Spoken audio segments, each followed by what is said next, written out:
We have a roll call, please, Myra. Counselor Oliveros, Here. Counselor Jay, Yes.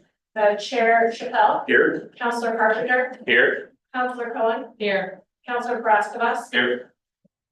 And I turn my mic on. All right, everybody have a chance to review the minutes from the February 3rd, 2025 meeting? Yes. Any corrections that you made?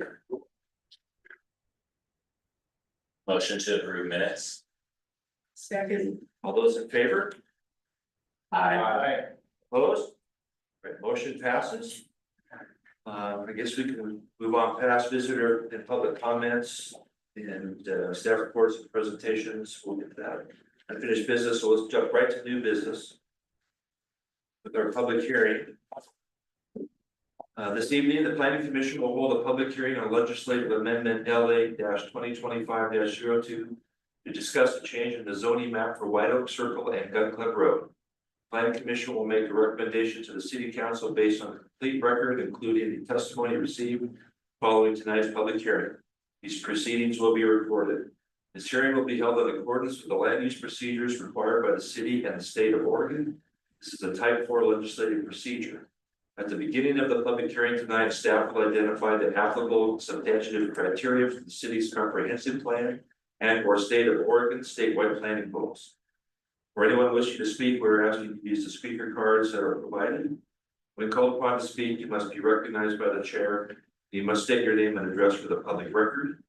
Before we begin, does any commissioner wish to declare actual or potential conflict of interest in this matter? See, no, or heads nodding no. I will go ahead and open the public hearing, LA 2025-02. And have a staff report, please, Fred. You betcha. There, everybody, Fred Evander, city planner here at the City of Independence. And I'm here to present the staff report for LA 2025-02. This is a rezone of 19.39 acres along Gun Club Road from medium density residential to high density residential. Part of the reason for this is because our housing needs analysis, a couple of years ago, which we completed, and then our subsequent housing production strategy, I recommended that we identify additional land to zone for high density residential development. It identified somewhere in the range between 10 and 15 acres. This would essentially change around 4 acres of land. While it's 19.39 acres, the other 15 acres includes Legacy Oaks Apartments, which is a built out apartment complex. We don't anticipate any additional development on that site. What the rezone would do is essentially recognize it as high density residential. It is what it is. It's 196 units with 18 buildings on a 15-acre site. It's a multifamily development, even though it's not zoned for multifamily. This would change that non-conforming use to make it a conforming use on that lot, and then take the neighboring parcel to the south, and you can see that on page 15, maybe Myra, 15 of their packet. You can see that zone change there. Legacy Oaks is the northern part of it, and then sort of the southern part of that where it kind of jogs down, that's the remaining 3.96 acres. I like it, it kind of makes it look like the state of Nebraska. So anyways, that 3.96 acres would allow for a new sort of multifamily development on those lots. The northern part of that would be Legacy Oaks Apartments and just make it a conforming use. Now, in doing this, we have to look at a number of goals and policies and the Oregon State planning goals, as well as our comprehensive plan and then our zoning code. I went through those in pretty significant detail in my staff report. A couple that I'll just draw out. The goal 10 is specifically the housing goal. To achieve goal 10, we do planning for housing needs analysis, the housing production strategy, and this is really our implementation of some of the findings of that. It said, hey, identify additional land for high density development. And it gave us a list of places to potentially look. So zone for less than high density residential development, have a willing landowner. Some of those things are noted in the staff report. We did that here. We sort of looked around, we said, you know, this is actually a good spot for this higher density development. Gun Club Road sort of sits higher than the site, so any height is actually gonna be it's not gonna affect people to the east of the road at the same degree that a flat site would have. Also, to the west of it, there is a floodplain, so it will have sort of a tree buffer to the west to prevent it from impacting people to the further to the west. Based on all of that stuff, it's close to things like public schools. It's near it's a half a mile from Ash Creek, Talmadge, and Central High School. It's also fairly approximate to the Central Plaza Shopping Center. Based on all of those things, we thought, yeah, you know, this really does check a lot of those boxes that we were looking for in that housing needs analysis. Another thing that I'll draw your attention to is goal 12 analysis. Goal 12 is transportation. This essentially, we're required to make sure that a change in zoning is not going to overburden some of the key traffic components around there. You will note Exhibit B includes my analysis of the goal 12 findings, the transportation planning rule findings. Essentially, the key there is going to a multifamily use type actually lowers the amount of trips per unit that are expected. And so even though the number of units that would be expected would rise, the number of trips per unit, especially during the number of trips per unit would actually decrease. And so it's essentially a wash. Also, key limiting factors that the transportation system plan identified is going north on Gun Club at Gun Club and Hoffman. That intersection in the transportation system plan was gonna be right near capacity. With the Safe Routes to School project, we have actually improved that intersection. We created a left turn lane that wasn't actually in this transportation system plan, so that's actually performing better than the plan even evaluated into the future. And then going south at Monmouth Street, the recommended improvement there is still something that it's just essentially signal timing and potentially making the left turn lane a little, or maybe it's the right turn lane a little longer. That's something that we're still anticipating doing within the 20-year planning horizon, but the number of trips is basically the same. So this would not actually change that at all. As for that transportation planning rule analysis finds anyways, then I go through the comprehensive plan standards. You can note those in there, and then the criteria and the Independence Development Code. Based on all of those things, my recommendation is that you folks approve this change. It sort of recognizes what's out there. We have a multifamily development site out there currently that's zoned medium density residential. We have a possibility to take a site just to the south of it. We have a willing landowner. There was recently a state grant to actually fund improvements there, and this would sort of maximize what that potential landowner could do on those 4 acres. Based on all of that, my recommendation is approval. We did receive one public comment. It should have been in front of you. It was actually from the Fair Housing Council of Oregon, and it was in support of this change. So based on all of that, we have not heard. I think I got one call about it, but I called them back and no formal comment or anything like that. So yeah, are there any questions? I have a couple. Yeah. Oh, sorry, thank you. First, I was wondering on Gun Club Road, because we're going to have, you said it's not that much more traffic, but there will be more traffic. I'm wondering in the development of this property, will there be enough left by the road that if they wanted to widen the road there and put a turn lane onto, is it Golden Miracle? Is there enough room there to do that? I can see that being an issue at times, people waiting to turn and stopping the traffic on Gun Club. From Marigold.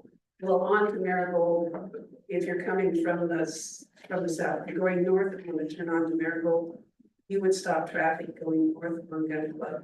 Right. If there was a turn lane there, it would make it easier. And I'm wondering, in development of this piece of property, if there'll be enough right of way to expand Gun Club to make a turn lane there if it's needed 10 or 15 years down the road. Yeah, so that's a good question. So, our transportation system plan did not identify a need for a left turn. But we There. don't have this here either. Well, Legacy Oaks is there. Yeah, but I'm. So it's only adding 4 acres. Yeah, I see what you're saying. Sorry, go Yeah. ahead. Yeah, no, so I mean, so. This, so that didn't identify it, this would not actually, when you take the peak hour trip generation rate, it actually reduces the number, and I showed that in the Board 12 analysis. You Right, can- I read that. I'll take. Yeah, it's a weird thing, but I mean, this is exactly how transportation planners do it, right? So they take the peak hour trips per unit. You can see it on page 18 there. And so just calculating it out, it's even with additional units. Because of that reduced peak hour trips per unit for a multifamily style. Unit, the number of trips per that unit, it would actually go down from 37 peak hour trips to 44 peak hour trips. And so, so our transportation system plan didn't identify the need for it there. What I will say is, it's something that we will look at as part of any development on this site. Now, I don't know if it, some level of traffic analysis is going to be required for any actual development of the site. It would either be a trip, what do we call it? Transportation impact letter or a transportation impact analysis, depending on the level of detail necessary. So that's sort of two answers. I think she had that. Oh, Don't mind. Now, I was struck that you say it's a half mile to the schools.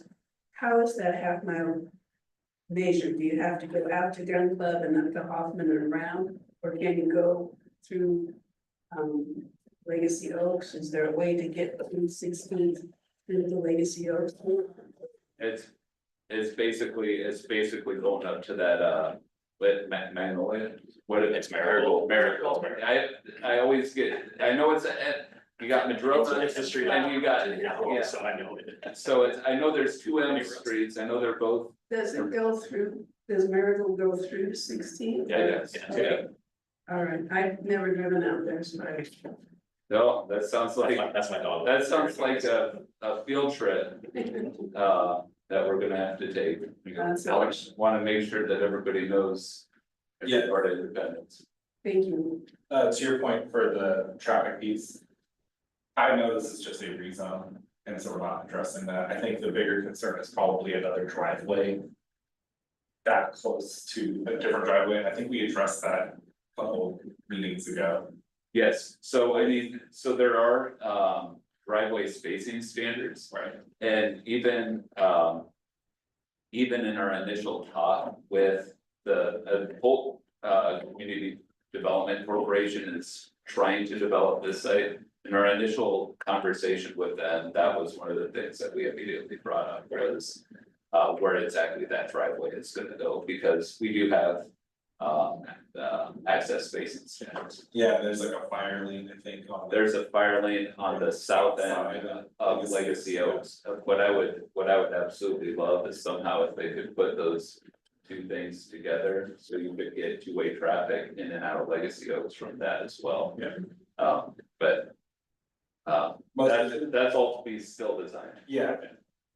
Absolutely, mostly flagging that for anybody who's actually listening or whatever else, that this is something we talked about and considered before.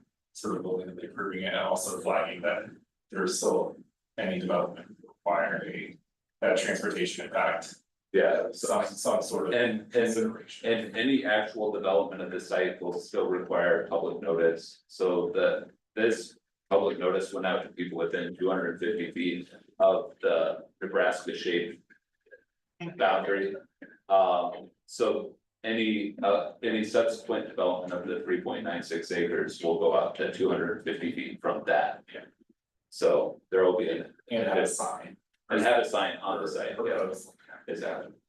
I love that we're doing this, I like the retroactive kind of like, we should fix that kind of piece as well as what we're doing this.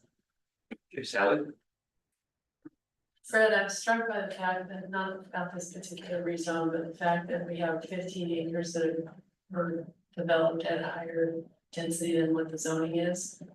I'm curious about how those things happen, but I'm more curious about, and I don't expect you to have an answer, but I'm more curious to know, do you have a sense of how much that is, how many other instances of that there are around town? Well, you remember there's quite a few, you'll remember a few years ago, we went through and we changed the non-conforming use standards. Yeah.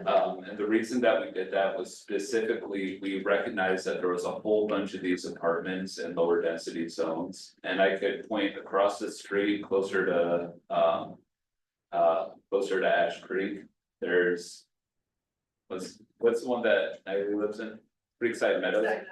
Creekside Meadows. You've got some of the ones over here in this neighborhood as well, so that we walked by when we toured the around the pool area.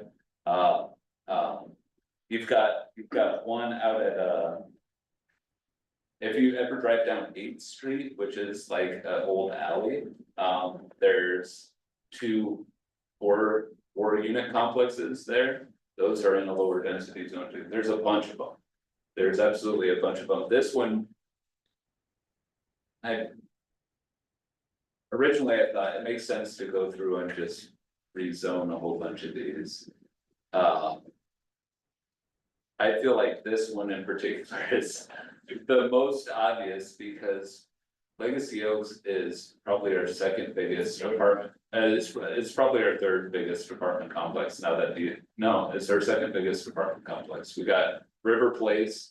And then we've got Legacy Oaks. Legacy Oaks is probably our second biggest apartment complex. Tons of people live out there. The fact that it's not zoned properly, I think, gives us the wrong impression of what is actually then going on out there. And so if we just took the 3.96 acres and said, yeah, we want to make this high density, it might not make sense, but the fact is, got apartments right next door. It's already. It's already high density. Follow up with Sally's question. Where does Jose have one? Oh, go ahead. I must have been on planning commission. When we voted to do that. That's your fault. Yeah, Well, I don't know if I was chairman. okay, I don't think I was chairman, All right. but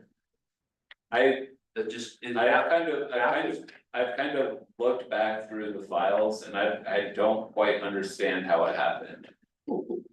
And in the case after it was built and it was recognized as being an error, why is it being done in 2025? I feel like part of the issue was there's a large wetland on the west side of the Legacy Oaks apartment complex. So I feel like it was going through a single family concept and through the process of wetland mitigation, somehow it turned into a more dense style of development. Now, I don't know how that happened. But it happened, so. Jose? Yeah, so I like the fact that, we're doing these calculations. I like the fact that we're doing this traffic impact analysis for the 3.96 acres. I'm just saying it's kind of a moot point if we're going back to retroactively rezone from medium to high. It's like, well, we can also retroactively do these traffic impact analysis for the zones.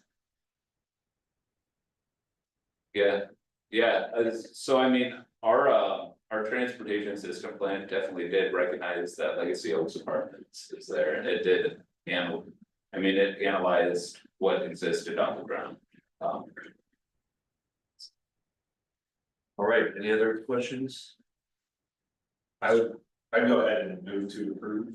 I actually need to, Or we have to close the. Yeah, we have to- Oh, yeah, sorry. I'll read it in the record. Yeah. We wish to hear from everyone who is interested in this proposal. Please limit your comments, and questions to 3 minutes in length, and remember to state your name and address for the record. Obviously, I have nobody to speak. So at this point, I will go ahead and close the hearing. There is no objection. And now we can deliberate, or we don't think we need to deliberate, I think. Go ahead, Alex. So. For their track. Yeah. We'll pass it down, Alex. Go. Jordan working. I move forward a recommendation of approval on changes to zoning map for White Oak Circle and Gun Club Road, LA 2025-02 to the Independent City Council. I'll second. All those in favor? Aye. Yes, motion passes. All right, let's move on to 7.2, discussion code change to require a pre-application for most new development. Staff report, please. Yes, so this is something that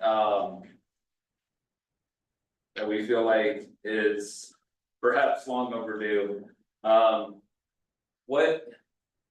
How we get a lot of stuff in here is for big development, we always tell people go through a pre-application.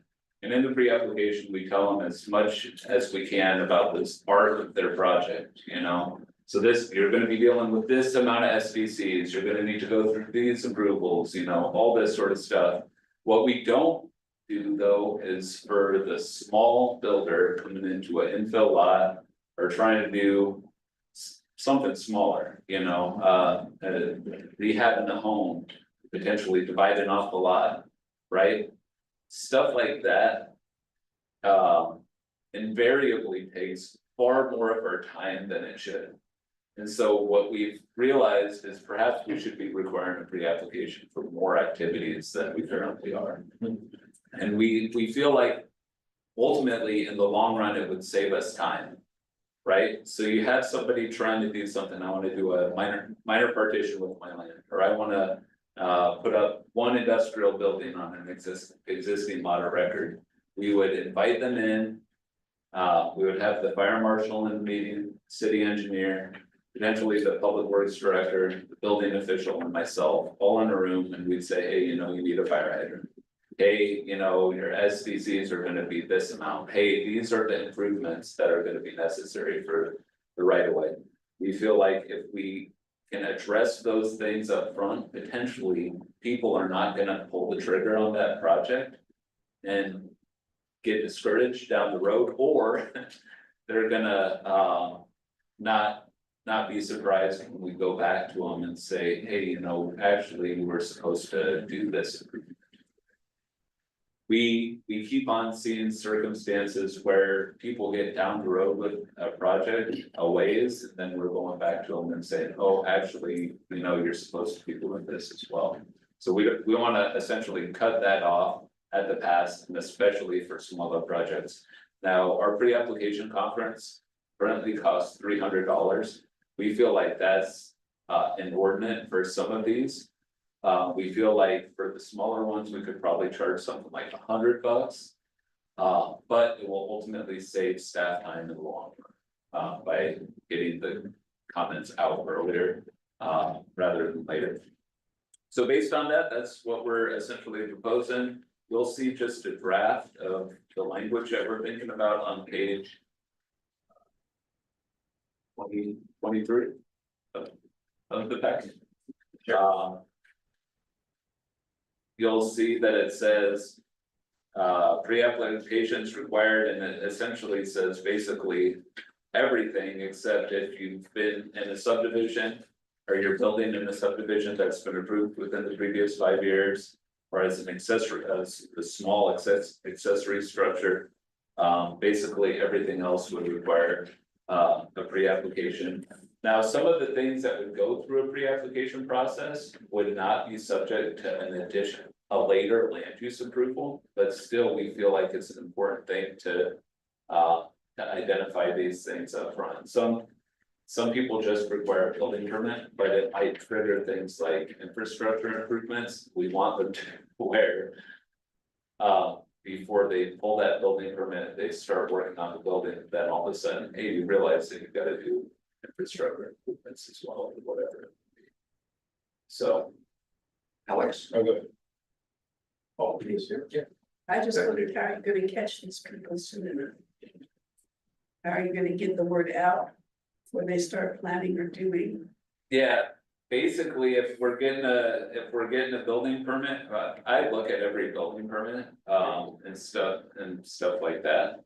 So any building permit that comes in, we're gonna essentially say, hey, you know, you should really go through a pre-application conference first. It will also enable us to get on the same page with what we're requiring with some of these things, rather than people going to working primarily through the building department first, or public works department first, to get everybody together and say, this is gonna be the requirement, you know. And part of it is just, part of it is certainty, to like assure certainty for people when they're proceeding with the project. There's all sorts of things that cost a lot of money. People are doing development, we're gonna just point to SVCs, we're gonna point to fire hydrants, we're gonna point to infrastructure improvements. So like right away improvements, all of those things cost a ton of money. And sometimes people will try and get a building permit without them understanding that they're. And so essentially, we've seen it enough times at this point, that we've essentially come to the conclusion, we need to do this. This is our way to do this better. A little bit of heartburn about this, to be honest. Yeah, Mostly because it feels a little bit heavy handed. Yeah. On the part of the city to trigger, I mean, it's right now $300 fee. For a project, when maybe it is, like, I guess it feels like there's a lot of fluidity to this, like, if it is just gonna be a building permit. You know, you could be like, oh, well, you guys not gonna trigger anything, you don't need to do a pre, I mean, it's almost at like your discretion. I understand you're trying to write it in, yeah, but it all seems, I don't know how to. I guess I just have a little bit of heartburn about. I get what you're saying in terms of saving staff time and realistically saving money for the applicant. But I'm not, yeah, I don't. I feel like I wanna workshop this a little bit more, but maybe not. The answer, Sally? don't answer yet, Fred, because my question is similar. I don't necessarily have heartburn because I don't have heartburn, but I'm kind of edging towards heartburn in that, how do we make this so that it is not an administrative burden? When in fact, we're supposed to be looking for ways to make building things easier. And how do we do this in a way that doesn't add time and delay and administrative burden? I was said so much better. yeah, so I mean, I think it's a good question. Ultimately, our administrative burden right now is at the rear end. Where it's like, we're like trying to enforce, or we're trying to like get people. And it's more antagonist, or it's more reactive than proactive. And so we ultimately feel like our time is gonna be better spent if we essentially lay our cards out at the front and say, this is what we're looking for this project. And we ultimately feel like it's gonna save us a lot of time and heartburn, because right now, like, I mean, I could give a whole bunch of examples. We have we have projects going on, or we have had projects going on where they get down the road. And then all of a sudden, we're telling them, you know that you're gonna need to do a right of way improvement with that, or you know that there's the expectation that you're gonna do some degree of frontage improvements, or you know. Whatever it might be, there's been people too, who bought pieces of property. And they have no understanding of the SBCs associated with it. If we could say. Point blank. Sometimes we do, we say, I would talk to the public works department about the SBCs that are associated with that project. If we could say, we would encourage you to go through a pre-application to find out that all of the costs that are.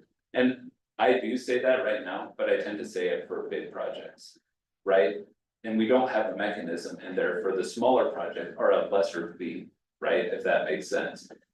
So I do think by going to more or lesser projects too, we would create a lesser fee. The idea is to essentially just put all, like, this is what you're subject to, right? You're gonna need to put in a fire hydrant. You're gonna need to, whatever it might be. So messaging and communication are really important about this change then. Yeah, our, right now, our land use application page says. We encourage all applicants to go through a pre-application process At $300, at $300. but $100. For a smaller project, $100, yeah, For Nashville, damage. I was just wondering if there's any way to incorporate this fee to go towards permits if they go through and fall through and they want to continue with the project. So that way it's somewhat lessening that $100 burden on them and going towards something that way, only the ones that don't go through and are using up your time yeah, are the ones causing cost, and then the other ones are going towards permits they were gonna have to get regardless. yeah. Is there So any way that when I would was, when I was up in Washington, that's how we actually handled our pre-application fees. Was exactly that. Now, my question is, what if they completely change your project? Based on our comments, would the fee go toward you? That, If they're gonna execute, I feel like, Yeah, they're gonna. okay, If they're still gonna build, then yeah, okay. I think that's, I think that's a fine way to do that, because, it is getting staff time. Essentially it's paying for staff time, when you think what a $300 thing is doing, you've got, it's an expensive meeting. it's an expensive meeting, there's no doubt. Look, how long, sorry, Go ahead. yeah, I'm sorry, I have a couple things. My heartburn's getting better. How long does it take usually to convene a pre-application? I would say 2 weeks. So within 2 weeks, Within 2 weeks, we have a pre-application. okay, The reason that we tell people to do that, and our pre-application form says specifically. Submit your plans, and I'll tell people, submit your plans in sufficient detail that we can provide good comments. Right? And so the 2 weeks is specifically intended to give people time to look at the plans and actually bring good comments to a meeting. I'll even prepare like a little 1-page sheet that says, you need to go through a type 1 application. checklist basically. Yeah, essentially, and then like any sort of things that are gonna be red flags for them. What I've been doing lately too is putting things like FBC costs on the back of that sheet, so people can get a sense of what the project would actually cost. And I imagine you're also doing like pre-app meetings with a lot of them, like presumably like tire kickers. Yeah. Yes, is that right? Absolutely, and part of the thing is, when people are tire kicking, a lot of times they will serial tire kick. Yeah. So they'll go through each of the departments, and so what happens is. They get a lot of different answers. Just playing mom and dad against each other. A lot of times it is. Or Italians, maybe. A lot of times it is, and a lot of times it's fragmented information that they get. Got it. So, you know, like Jeff Kennedy, our building official, will only give responses from the building perspective, right? Me and him will never give a system development charge cost. We'll say, you gotta talk to the public works department about that. This is a chance for us to just have it in place. Another thing is our fire marshal is not in the city, right? So he works for Bull County Fire District 1. And so getting him over here to look at a site for things like any sort of turnaround necessary, any, you know, sometimes there's sprinkler requirements, sometimes there's fire hydrant requirements. Having him in the meeting as well, because we can't answer for him either, so. Yep, last question, next question, one of the next questions, but how many meetings would you anticipate in this structure? Well, Or could you, I mean, is it like 2 a month, is it like 10 a month? right now it's, right now we're slow, we're very slow, Okay. and so I wouldn't anticipate many meetings, in a given month. Okay. I will say in bigger cities, so my first job, my internship in planning was at the city of Lacey. City of Lacey was ranking on permits, and they did a pre-application for just about everything. What they would do is they would schedule them for a set day each week. Yeah. And they would just go through them, bang, bang, bang, bang, bang. A really cool thing that they did as well was they would take a band of staff people that were gonna be in the pre-application, and they would drive around and visit each of the sites together to look at them before the pre-application. So they had very, very good thoughtful comments because they had seen the site together. So there is all, so there, if we were having a whole bunch of them, that's how I would anticipate going through it. Again, the goal is, the ultimate goal from something like that is to go out there, be proactive at the start, right? Have a positive relationship with these people trying to develop their property, rather than us trying to go in after the fact, somebody's a ways down the road and we're saying. Well, then it feels, yeah, I guess my actually last point is probably, I would love to hear honest testimony from somebody who's recently finished a project. That I want the full quote, that's like, I wish I would have done prepaid or like done a pre-app, or I wish there was a mechanism for a small project pre-app. Because I think that, I sort of wanna hear that from users in some way, or like some, you know what I mean, like it'd be, so. Yeah, that's, yeah. We have some people that we've not made happy. I'm sure, yeah. So I'm shocked that, Yeah, and so this, in that case, I mean, this is designed for a better working relationship. that So is, to your point, this is all about messaging and communication of how you're gonna sell this. this is fundamentally it, yes, that's fundamentally what we're trying to do here. I think to Jordan's point, it's perfect of the, hey, if we're gonna invest the time, we want you to do this, and so we'll put your feed forward towards getting something done, because you're a pro, you're doing stuff here. Right. So that's the leader. Right.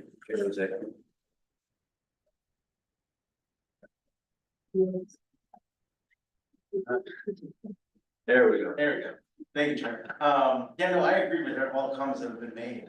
And I see it more like, more like pre-project counseling. And not to call it like one more bureaucratic step, Yeah. but more a sense to be able to relationship, the rapport, right? Yeah. I think this is a good thing. Yeah. But my question also would be, some of these redevelopers would probably be maybe first timers or smaller project. So would there be a binding component at the meeting? A binding, Well, saying like, okay, we've gone through this, we've discussed it. yeah, We would hear that this was discussed. yeah, And so then moving forward, these are the requirements. Yeah, so I mean, one thing that I've tried to do with these things is, like I say, prepare a sheet. Now, all of us don't do that, but one thing that I would. That I've at least tried to do is get, like I said, some of the public works costs onto that sheet that I prepared, just so it looks. So it's encompassing more of the scope of the comments associated with it, so I give them that every time, and.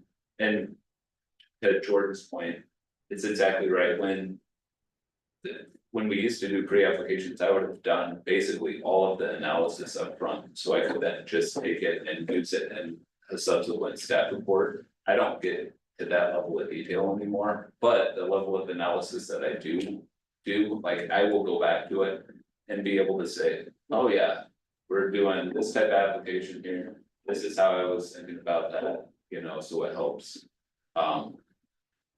It helps going forward with the project. I think that was also his question about if the project changes, what happens to the fee? And so, and I think whatever happens, if you're gonna do the project, I think I'm all for it, but it is still, it's a loss of staff time for sure. Well, I was just following up on Jose, so if you give them this packet of information, is there like a sign off sheet? So that, yes, I received this information, so, you know, that they know they did it. It's like when you get a home inspection, you have to sign it. And it just seems, So you're saying that I should have a signature block? I'm just asking. Unfortunately, I can give people the sheet and I can refer, like, there's some people that we've gone through pre-applications and it's like, hey, we told you that pre-application, I can go back and look at the sheet that I gave to them. I mean, potentially I could just email them the sheet again at the end of the thing, just, hey, in confirmation of the thing, here are my comments one more time, nice meeting with you, you know?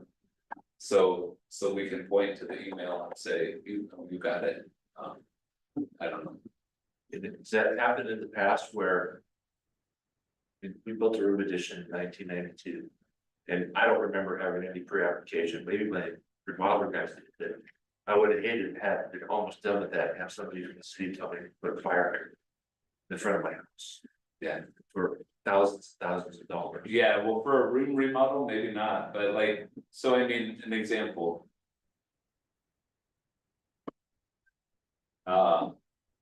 Person replacing a building, putting a house there, right? Issues the permit, as part of that. Public Works Department tells them, you need to do frontage improvements, including a curb, gutter, and sidewalk on the side of your house. Right? That's really expensive, right? He was not anticipating that he was gonna need to do that work, right? Again, if the pre-application was in place, we could have pulled him in here. Hey, this is your project, this planning comment, I don't really have any comments. You know, it's a home replacement. But that would have come up at the time, you know, also like any sort of anticipated SDC costs or anything like that, right? Even an accessory dwelling unit has a system development charge costs. A lot of times when people are asking about them, they don't have a conception that that's gonna actually get triggered. Or that they're gonna be there. I think that doing this could go a long ways to making our city seem more transparent. Instead of coming later and saying, oh, you need to do this, yeah. And didn't know that before. By doing it up front, they can decide whether or not they want to proceed, they know what's involved. Right, I mean, I will say that for some projects that we've had that we're trying to do bigger things and we did require a pre-application, we put a cost in front of them and that cost. They said, you know what, we can't do that. So they left. Don't love that, but yeah, I think But it's more honest. yeah, it's more honest and it doesn't feel like you're getting hoodwinked sort of at the end. So yeah, all right, thank you. The best of AC. So we're not voting on anything. No, it would be a public hearing, I think, I put it in the, June. it'd probably be June, yeah, June meeting. I think your trick will be just figuring out the cost structure and what triggers when. And Oh, yeah. how that's going. Oh, we'll move right along to other discussion and information items. Must have a video. We do have a video, but I was also thinking, you know, it's almost time for summer, so we should anticipate field trip, potential field trip, and so I'm gonna throw a couple out there for you. We heard about Gun Club, we could go look at the area around Gun Club at a certain point. We could go to the air park and look at some of the industrial areas around the air park. Or one thing that I thought would be fun is go over to Edwards Edition over in Monmouth and take a look at it, Edwards Edition, and that development over there. Is there anything that you folks would like to do for a field trip? I'm pro industrial, everything, but I'm also biased, 'cause, yeah. We can stand out in front of the marijuana place and make sure the food's not bad. That's two votes for the air park, huh? Yeah, What's it? I'm good with their part. Okay, when do you think we'll do the field trip? well, if We we're, do it before July. I will not be here in July. Sorry. The trip. okay, well, what we might do at the June meeting then is hold the hearing really quick and then maybe jet out of here. But I suppose we're gonna need to see when the sun would set. It'll be 9 o'clock. Could probably get out of Meter meter park. It's by July 4th, the fireworks don't start until well after 10 now.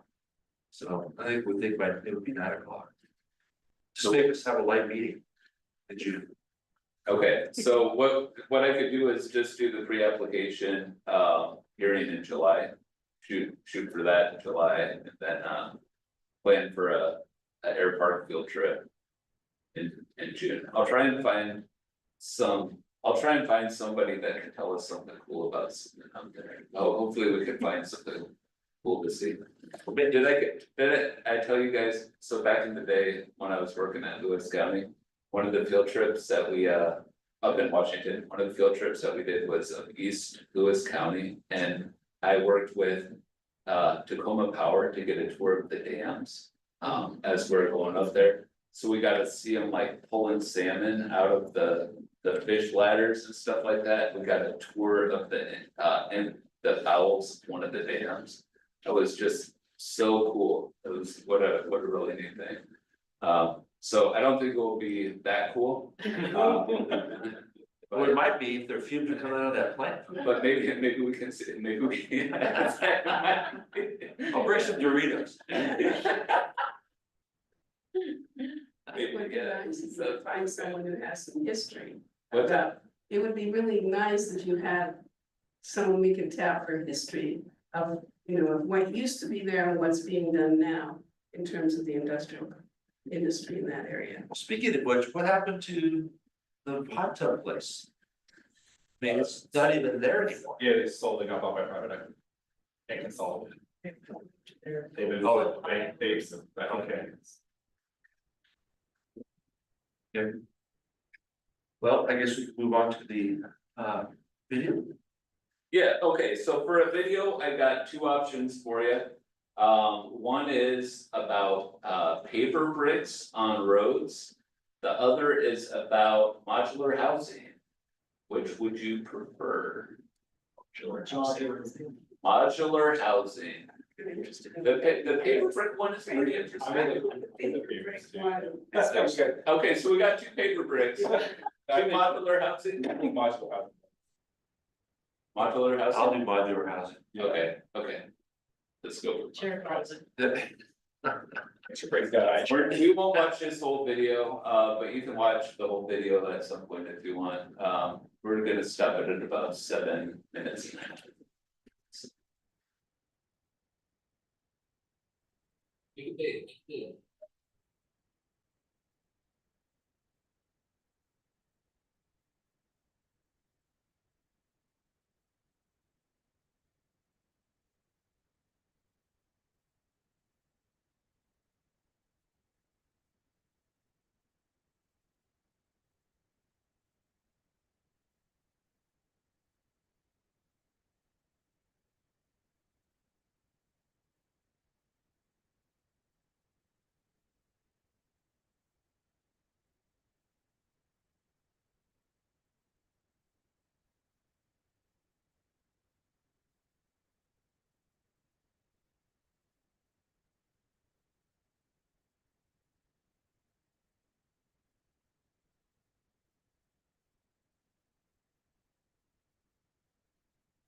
So.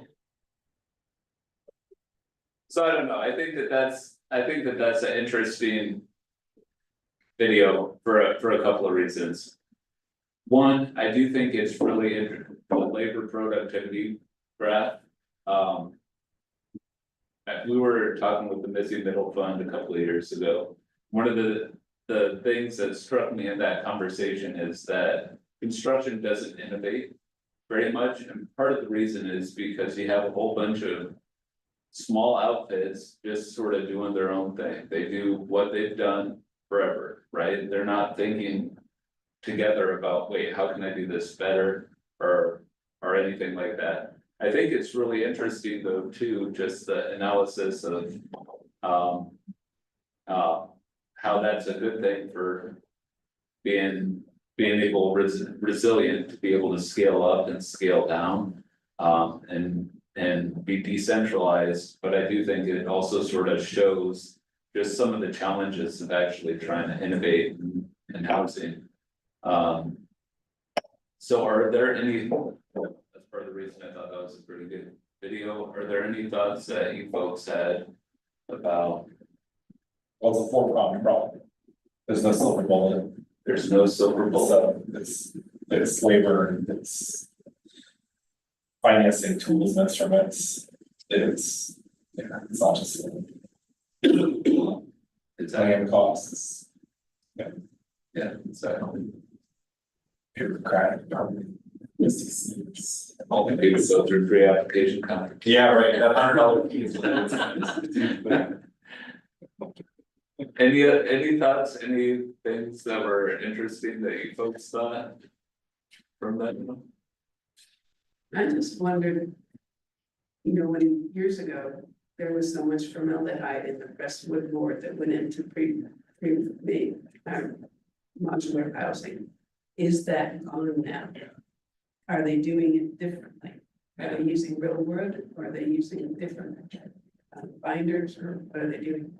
Yeah, the MPP, the mass plywood product that, like, if you've been to PDX, the new terminal at PDX, that whole ceiling is done on mass plywood. And so that is, it's a product with multiple sheets glued together, and then they just do like they machine it. And so that's why you get cool curvature and whatnot. And I'm assuming, yeah, that's a lot of that's regulatory into that. So, but it is also built on a lot more boxes, making it Hill City. Go to where we get a chance.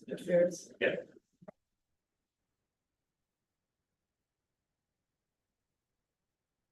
Any other questions?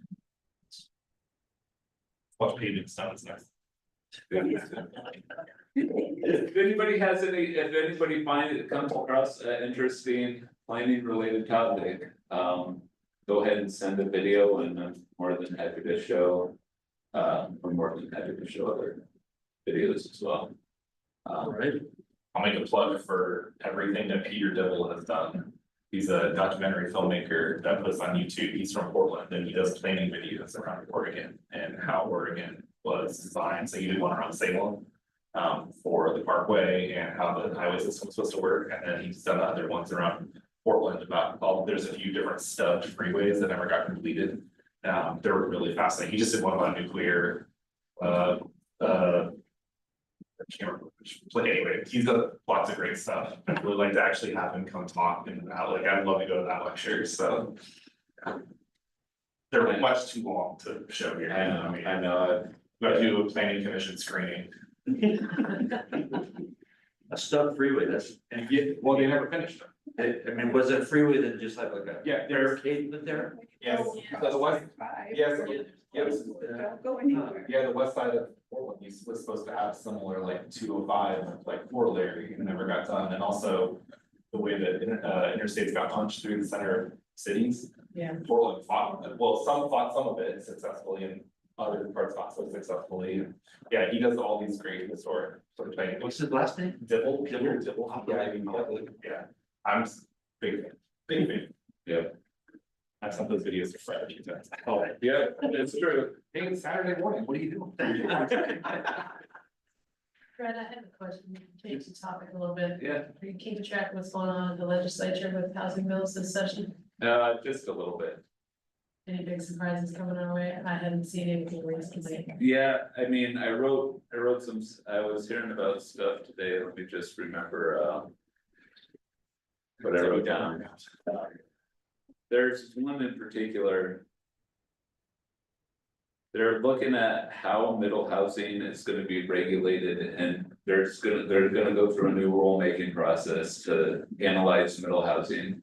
And so it'll probably come down to us even more. I think that's Governor Kotek's That's a bill. big thing right now. That's. I think it's just the LCD rulemaking process to start that process. So that's that. They're talking also about adoption and permit ready plans. They're also talking about things like superseding design standards for cities, which I hate. I don't know that, I didn't hear about that one today, but that's something that Ken has told me about. That's something that people are talking about, is superseding design standards. What I would argue about that is we have design standards in place for legitimate public purposes. That'd be eliminating your job at Argent. Well, it's just Severely like, limiting it would be, I mean, our design standards, in my perspective, are not onerous. We have a certain amount of requirements for the amount of windows on the front of buildings. We also have the requirement to set back garages 4 feet from the front facade. The reason we have those is to promote neighborliness and eyes on the street. That essentially is a way for us to do community oriented policing and whatnot without cops being on the street. It's essentially neighbors watching the neighborhood through design, right? The design standards are serving a legitimate public purpose. If we said, oh, in fact, we don't care what the front of the building looks like, you could have no windows on it. I think that would be a tremendous disservice to everyone at work. So I really don't like the removal of the design standards idea. What would be their reasoning for that? Make it cheaper. I think a bunch of home builders are trying to convince the legislature that the design standards are adding a whole bunch of costs for projects. And I think that perhaps some design standards might go over the top. Maybe that's why they feel like it's necessary, but I would just go into a place like us and say, look, our design standards are not. And they are serving good purposes, so. Building a nice home. Building a nice home, right, yeah, exactly. Well, they'll never get away with not having windows in the front of the house, because they can't have bedrooms there, they'd have to have egress. So I don't know how to figure it out. Yeah. Then They're. The building codes division is allowing. Houses without egress windows Really? in certain instances, yeah. you just kick a hole in your wall and walk out of the fire. It's some degree of sprinkling and fire stuff like that, so there are ways to get around egress windows now. So what'll that become a code that all single family residents have to have sprinkler system to me? That's. I've got one just in my hose in my front yard. Just sprinklers. I love that. Those are oscillating, yeah. That'll work. I'm gonna be in trouble now. Yeah, thanks. Oh, well. That is so funny. So last night we watched the Saturday Night Live, the weekend edition, and that lady got up there, she was talking about something to gas the audience about a man or something. My wife was telling me about this, we watched it. She said a 4-letter word, she goes, oh, you guys are gonna get fined now. That Lauren Green would be upset with everybody there. So I'm probably in trouble. Hopefully. That's good, It's on my that's YouTube now. good, that's really funny. On that bombshell, I'm gonna move to adjourn. Right, Second. all those in favor? Aye. Opposed? We're adjourned.